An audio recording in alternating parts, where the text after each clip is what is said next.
बोलने वालों को ही निशाने इबरत बनाया जाता है। किसी पर बेजा मुकदमात बनाए जाते हैं, किसी को अगवा कर लिया जाता है, किसी पर गोलियां बरसाई जाती है, किसी के घर में घुसकर उस पर तशद्दुद किया जाता है, हाथ पांव बांध कर छोड़ दिया जाता है, मुजरिमों का सुराग बंद गली में जाकर गुम हो जाता है। हुकाम अपनी बेबसी का ऐलान कर देते हैं, दस्ताने पहने हाथों और नकाब पोश चेहरों की दास्तानें सुनाते हैं। जो 40 साल से चल रहा है वो बुनियादी तौर के ऊपर पख्तून और ताजिक लड़ाई है कि वो ये चाहते हैं कि जो पख्तून है और दूसरे ताजिक हैं और जो दूसरे लोग हैं वो they should speak in one language, एक जुबान में बात करें। आज जो डिप्टी सेक्रेटरी ऑफ स्टेट है अमेरिका की, वो तशरीफ लाए। मैंने बड़ी गहरी बात की है। इधर देखें, deputy secretary of state United states की आ रही हैं और उनके आते ही किसी को जाना पड़ गया। कैसा दिया? बात इतनी गहरी कर दी मैंने, समझ सबको आ गई, पकड़ मुझे कोई नहीं सकता।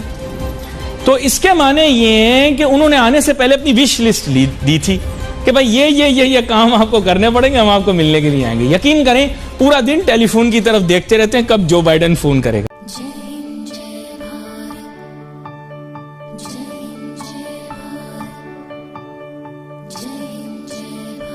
मैं दोस्तों, जैसा कि आप लोग जानते हैं कि जो यूएस के जो डिप्लोमेट हैं, सीनियर डिप्लोमेट वेंडी शेरमन, वो अभी इंडिया के दौरे पे थी और वो अब पाकिस्तान के दौरे पे गई हैं।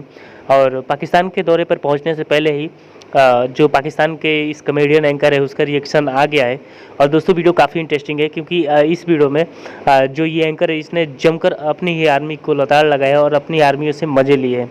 तो दोस्तों, वीडियो काफ़ी इंटरेस्टिंग होने वाली है क्योंकि आपको पता होगा कि जब भी यूएस का कोई भी व्यक्ति पाकिस्तान में आता है, चाहे वो कोई भी पद का हो, तो उसके लिए प्राइम मिनिस्टर से ज़्यादा गाड़ियाँ या आर्मी दी जाती है क्योंकि वो जानते हैं कि अगर उनका स्वागत अच्छे तरीके से नहीं किया जाए तो फिर जो वो डॉलर देने वाले थे वो फिर नहीं देंगे। और इसीलिए पाकिस्तान जो है वो पैसों के लिए ख़ास करके अमेरिकन जो है उनके सामने लेट जाता है। और एक बार फिर से ऐसा ही होता नज़र आ रहा है। तो दोस्तों, आइए इस इंटरेस्टिंग वीडियो को देखते हैं। दोस्तों, वीडियो काफ़ी इंटरेस्टिंग होने वाली है, तो वीडियो को अभी से लाइक और हमारे चैनल हिंदुस्तान स्पेशल HD को भी सब्सक्राइब कर लीजिएगा क्योंकि हम आपके लिए ऐसी वीडियो लाते रहते हैं। तो चलिए बिना देरी के वीडियो को स्टार्ट करते। बोलने वालों को ही निशाने इबरत बनाया जाता है। किसी पर बेजा मुकदमात बनाए जाते हैं, किसी को अगवा कर लिया जाता है, किसी पर गोलियां बरसाई जाती है, किसी के घर में घुसकर उस पर तशद्दुद किया जाता है, हाथ पांव बांध कर छोड़ दिया जाता है, मुजरिमों का सुराग बंद गली में जाकर गुम हो जाता है। हुकाम अपनी बेबसी का ऐलान कर देते हैं, दस्ताने पहने हाथों और नकाब पोश चेहरों की दास्तानें सुनाते हैं। हुकूमत अपनी खामियां दुरुस्त करने के बजाय उन खामियों की निशानदही करने वालों का ही निशाना बांध लेती है। ये कल भी होता था, ये आज भी हो रहा है नाज़रीन, और बस किरदार बदल जाते हैं, कहानी वही रहती है। जो नए नए आते हैं, जो नए नए अभी आए हैं, वो अभी मैं सीख रहा हूं कि दावे करते थे, वो बहुत कुछ सीख गए। अपनी नाअहली को छुपाने के लिए नाअहली की खबरें लाने वाले को कैसे खामोश कराना है, ये भी सीख गए। चौधरी साहब मौजूद है, बहुत शुक्रिया। फवाद साहब, आप भी वहां पर गए थे, पूरे जो पाकिस्तानी डेलीगेशन था उसका हिस्सा थे। ये जरा बताइए कि जो मखलूत हुकूमत बनानी है, इसकी तश्कील में ये आइडिया है, इसका एक खाका क्या है? ये मखलूत हुकूमत का जो जहन में एक जिसे कहते हैं वो होगा, एक इंप्रेशन है, वो कैसे है, वो क्या है, ये मेन आइडिया क्या है जो कल डिस्कस हुआ, जिसके हवाले से वजीर आज़म साहब ने बात की?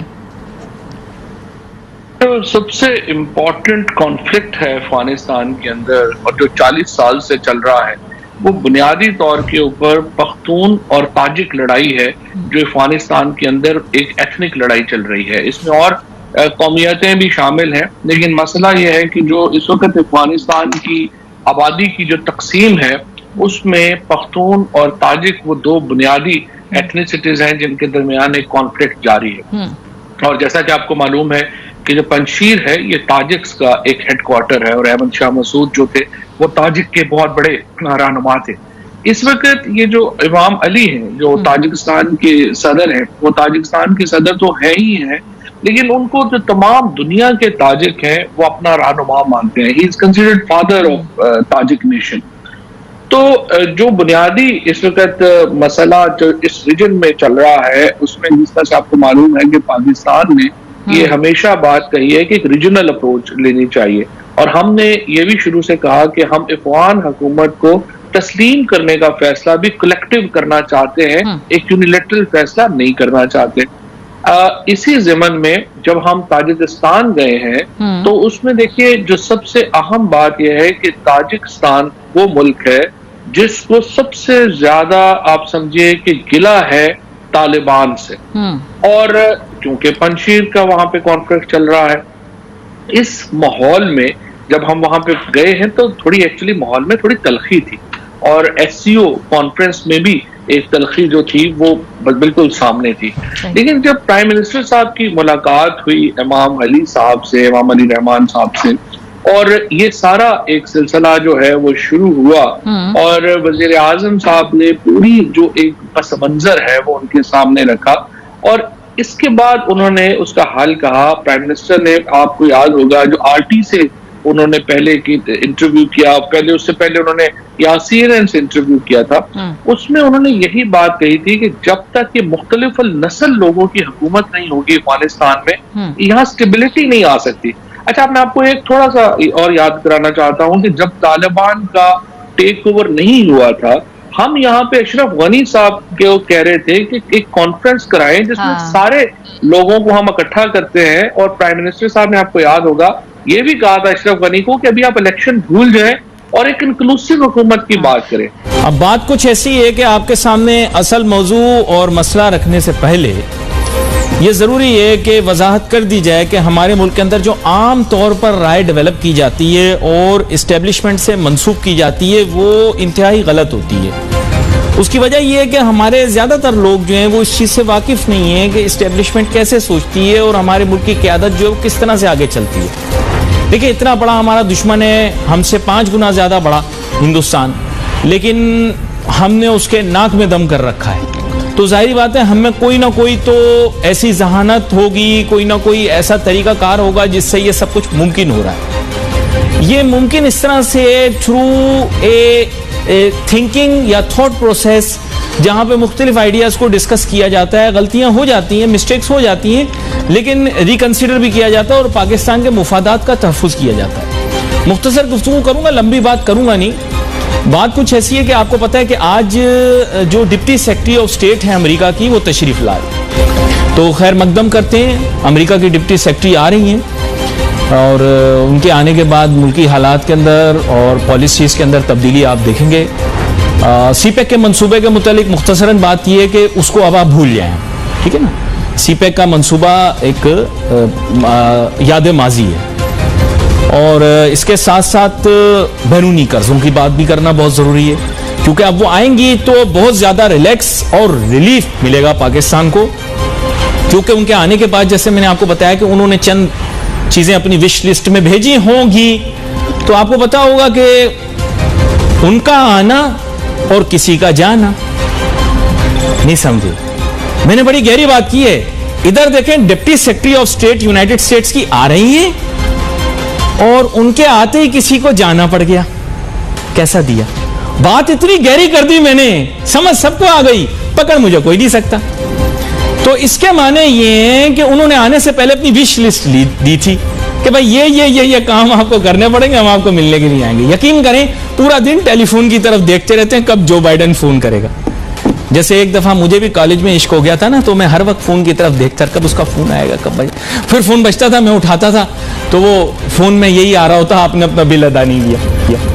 तो खैर बात ये कि अभी ये मामला हो गया पाकिस्तान का कि तड़प रहे हैं हम कि किसी तरह जो बाइडेन हमें फोन करते हैं, लेकिन एक जो बाइडेन साहब हमें फोन नहीं करते। तो यहां पर मैं आज पहली दफा पाकिस्तानी टेलीविजन के ऊपर गुजारिश करता हूं सदर जो बाइडेन साहब से, सर प्लीज मारा जा गौर, इत्थे भी थोड़ा हमारी तरफ भी गौर करें। हमारा इस दुनिया के अंदर एक बहुत ही अहम किरदार है, और ये तो मैं नहीं कहता, लोग कहते हैं जी ये हमने दूसरों की जंग लड़ी, मैंने तो नहीं लड़ी।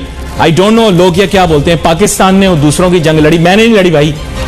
वो जिसने लड़ी मुशर्रफ, वो अय्याशी के अंदर बैठा हुआ, फुल एंजॉय, मजे नहीं लाइफ। हम लोग ऐसे ही कह रहे हैं हमने उनकी जंग लड़ी, हमने किसी की जंग नहीं लड़ी। और मैं आपको क्लियर कट बताता हूं कि कर्जे माफ हो जाएंगे अगर आंटी के साथ सही डायलॉग किया। मेरे साथ बहुत ही अहम मेहमान शामिल है गुफ्तगू में, डॉक्टर शाहिद हसन सिद्दीकी साहब, वेलकम करता हूं सर आपको। बहुत शुक्रिया।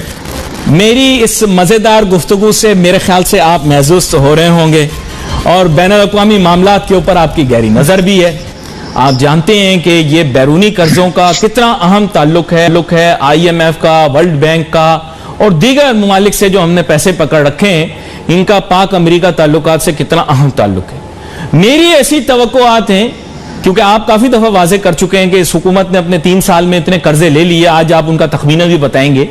मेरे ख्याल से उसमें आज हमें बहुत रिलैक्स और रिलीफ मिलेगी अगर हमारा डायलॉग ठीक हो जाता है अमेरिका की डिप्टी सेक्रेटरी ऑफ स्टेट के साथ, क्योंकि रूठों को मनाना अब हमारी मजबूरी बन गई। लेकिन आपका अपना पर्सपेक्टिव होगा और आप अपना पर्सपेक्टिव खुल के पेश करें, क्योंकि मुझे बड़ा अच्छा लगता है आप खुलखुला के बात करते हैं। बिल्कुल जैसे मेरी बात मुख्तलिफ सिफारतकारों और सिफारत खानों में सुनी जाती है, आपकी आवाज उससे कहीं ज्यादा बुलंद सुनी जाती है। जी डॉक्टर शाहिद हसन सिद्दीकी साहब। लेकिन मैं ये समझता हूँ कि वज़ीर आज़म ने एक अच्छा फैसला ये किया है कि कौमी सलामती कमेटी को एतमाद में ले रहे हैं, और मैं ये समझता हूँ कि जो आपने गुज़ारिशात की हैं और दूसरी बातें हैं जो हुक्मरानों को और हमारी अफवाज पाकिस्तान की लीडरशिप को पता है, उसकी रोशनी में जो बेहतरीन पाकिस्तान के मफाद में हो सकता है उस पर वो नेगोशिएट करेंगे। लेकिन ये बिल्कुल वाज़ेह है कि कौमी सलामती और कौमी मफादात पर कोई गुंजाइश नहीं है कि हमें कहीं समझौता करें, चाहे कर्जे मिलें या नहीं मिले। लेकिन जो कुछ हालात अफगानिस्तान के नज़र आ रहे हैं, जो पाकिस्तान की इम्पोर्टेंस है जिसकी आपने बात की, तो मैं ये समझता हूँ कि कर्जों में हमें कुछ कर्जे मिलेंगे, IMF को भी थोड़ा सा अहकाम जारी हो जाएंगे कि भाई इतनी ज़्यादा इनके साथ मत करो, पेंडेमिक है, तो ज़रा बिजली के वगैरह के मामला में थोड़ा सा नरम हाथ रखो। तो ये तो तवक्को यकीनन हमें होनी चाहिए। लेकिन इन हालात में मेरे ख्याल से सबसे अहम बात यह है कि हुक्मरान ये बैठे कि हम किस तरीके से बैरूनी कर्जों पर, बैरूनी इमदाद पर इन्हिसार कम करें। क्योंकि एक चीज़ है, कुछ भी हो जो है, हमें अपने अगर मफादात का तहफ़्फ़ुज़ करना है तो हमें सेल्फ रिलायंस की तरफ जाना पड़ेगा। क्योंकि अमेरिका की जो ओवरऑल स्ट्रेटजी है, जो न्यू ग्रेट गेम है, उसके मकासद तब्दील नहीं हुए हैं। हालात के तहत जब पाकिस्तान की इंपॉर्टेंस बढ़ जाती है तो कैरी लोकल बिल भी आ जाता है, दूसरी चीज़ें आ जाती हैं, वो आइंदा भी आता रहेगा। मगर हमारी जो मफाद है वो यही है कि कर्जों पर इन्हिसार कम करें, अपने ऊपर इन्हिसार करें, जो प्राइम मिनिस्टर इमरान खान का एज ए चेयरमैन वायदा रहा था। लेकिन डॉक्टर शाहिद हसन सिद्दीकी साहब, ये जो अब शेकल्स हैं, मैं वर्ड तो नहीं यूज करना चाहता, ये शेकल्स ऑफ स्लेवरी जो अब पाकिस्तान ने पहन लिए हैं, जिन्हें हम कंगन समझ रहे हैं, लेकिन ये कंगन नहीं, हथकड़ियां हैं कर्जे की। तो दोस्तों, जैसे कि आपने इस वीडियो में देखा कि इस वीडियो में बात हो रही थी US के जो सीनियर डिप्लोमेट हैं वेंडी शेरमन के, उसके बारे में। दोस्तों, जैसा कि आप लोग जानते हैं कि जो वेंडी शेरमन है वो एक अभी इंडिया के 2 दिन के दौरे पे थी और उसके बाद वो पाकिस्तान के दौरे पे गई हैं। और ये एक बहुत बड़ी बात है, क्योंकि दोस्तों आपने अगर गौर नहीं किया होगा, क्योंकि मुझे भी नहीं पता था इस चीज़ को, लेकिन जो एंकर ने इस वीडियो में कहा है कि मैं नाम नहीं बताऊंगा, लेकिन कुछ बहुत बड़ा ऐसा हुआ है जिससे कि पाकिस्तान के जो लोग हैं या फिर जो दुनिया भर के आम लोग हैं वो इस बात को नहीं समझ पा रहे हैं। दोस्तों, आपने देखा होगा कि जब जो ISI का जो चीफ है फैज हमीद, जब वो काबुल के दौरे पे गया था, तो उस समय जो अमेरिका है और जो भारत है उसके तरफ से सख्त जो निर्देश है वो पाकिस्तान को दिए गए थे और कहा गया था कि जो कुछ भी ISI काबुल में करना चाहती है, आने वाले दिनों में पाकिस्तान को उसकी जो अदा है वो चुकानी पड़ेगी। और दोस्तों, ये कुछ ऐसा हुआ देखते हुए नज़र भी आ रहा है, क्योंकि दोस्तों जैसा कि इस एंकर ने भी कहा कि जो यूएस जो डिप्लोमेट है जो आ रही हैं, उसके पहले ही जो ISI चीफ है उनको उनके पद से हटा दिया गया। दोस्तों, ये एक बहुत बड़ी बात हो सकती है जो कि इस एंकर ने भी कहा और जिस ओर इसने इशारा किया, अगर इसको सोचा जाए तो ये बिल्कुल सही भी हो रहा है। क्योंकि आपको पता होगा कि जब वो काबुल के दौरे पे गया था तो उसमें सबसे ज़्यादा जो नाराज़ था वो अमेरिका था, क्योंकि उस समय अमेरिका जो है वो एक घायल शेर था, क्योंकि जो कुछ भी उसके साथ हुआ था उसको लेकर जो अमेरिका है उसने पाकिस्तान को सख्त निर्देश भी दिए थे कि आने वाले दिनों में पाकिस्तान के जो हालात हैं वो हम और भी ख़राब कर देंगे। और उस समय जो पाकिस्तान है वो अपने खुशियों में चूर था और वो काफ़ी ऐसी बातें उस समय हुई थी। आपको पता होगा कि जो कुछ भी उस समय हुआ, जो कुछ भी एयरपोर्ट पे लोग मारे गए, जिसमें अमेरिकी 13 सैनिक भी मारे गए थे। तो इससे जो अमेरिका है उस समय गुस्से में था और आज ये समझ में आ रहा है कि जो अमेरिका है वो उसने पैसे के दम पर कैसे जो पाकिस्तानी है वो पैसों को लेकर जो है वो कितने ज़्यादा लेट जाते हैं, और ख़ासकर अमेरिकन की तरफ से। और दोस्तों, वैसा ही हुआ, क्योंकि अगर ये पद जो है पद पर से हटाया गया है, तो इसमें जो अमेरिका है उसने पैसे तो दिए होंगे और ये पैसा फैज हमीद भी उसने भी लिया हुआ, क्योंकि अगर बात की जाए पद से हटने की तो इसमें तो साफ ऐसा नज़र नहीं आ रहा था कि उसको हटाया जाएगा। लेकिन ये जो डेवलपमेंट हुई है ये पाकिस्तानी मीडिया के लिए भी सोच के परे है कि इतना जल्दी एक बैक ही ऐसा कौन कर सकता है कि ऐसा ही चीफ को हटा दिया जाए। थैंक यू दोस्तों इस वीडियो को पूरा देखने के लिए। आई होप आपको ये वीडियो पसंद आया होगा एंड आपने लाइक बटन भी प्रेस कर लिया होगा। अगर नहीं किया है तो जरूर से कर ले। अगर आप हमारे साथ जुड़ना चाहते हैं तो ऐसे ही इंडिया पाकिस्तान रिलेटेड न्यूज़ देखना चाहते हैं तो हमारे चैनल को जरूर से सब्सक्राइब भी कर लें ताकि आपको लेटेस्ट अपडेट मिलती रहे। हमारा मोटिव है कि आपको सही और लेटेस्ट जानकारी दी जाए। तो मिलते हैं आप सबसे नेक्स्ट वीडियो पे, तब तक के लिए जय हिंद जय भारत।